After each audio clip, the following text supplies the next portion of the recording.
সরকারি এবং চার্চ পরিচালিত আশ্রয় শিবিরে অত্যাচারের ঘটনা নিয়ে পার্লামেন্টে ক্ষমা চেয়েছেন নিউজিল্যান্ডের প্রধানমন্ত্রী। গত মঙ্গলবার কানায় কানায় পূর্ণ ছিল নিউজিল্যান্ডের পার্লামেন্ট। গ্যালারিতে উপস্থিত ছিলেন অসংখ্য সাধারণ মানুষ, যাদের অনেকেই দীর্ঘদিন ধরে অভিযোগ করে আসছিলেন যে আশ্রয়হীন অবস্থায় বা মানসিক সহায়তার প্রয়োজনের সময় রাষ্ট্র বা চার্চের সাহায্য চাইতে গিয়ে তারা হেনস্থার শিকার হয়েছেন এবং তাদের উপর নির্যাতন চালানো হয়েছে। এই অভিযোগের ভিত্তিতে নিউজিল্যান্ড সরকার একটি কমিশন গঠন করেছিল। কমিশনের রিপোর্টে উঠে এসেছে ভয়াবহ তথ্য। এতে বলা হয়েছে প্রতি ৩ জনের মধ্যে একজন নির্যাতন বা হেনস্থার শিকার হয়েছেন।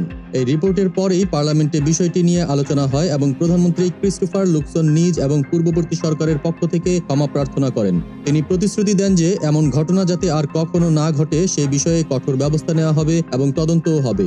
অভিযোগকারীদের অধিকাংশই নিউজিল্যান্ডের ক্ষুদ্র নৃগোষ্ঠীর অন্তর্ভুক্ত। কমিশনের তদন্তে দেখা গেছে ১৯৫০ থেকে ২০১৯ সাল পর্যন্ত অন্তত ৬,৫০,০০০ মানুষ এই নির্যাতনের শিকার হয়েছেন।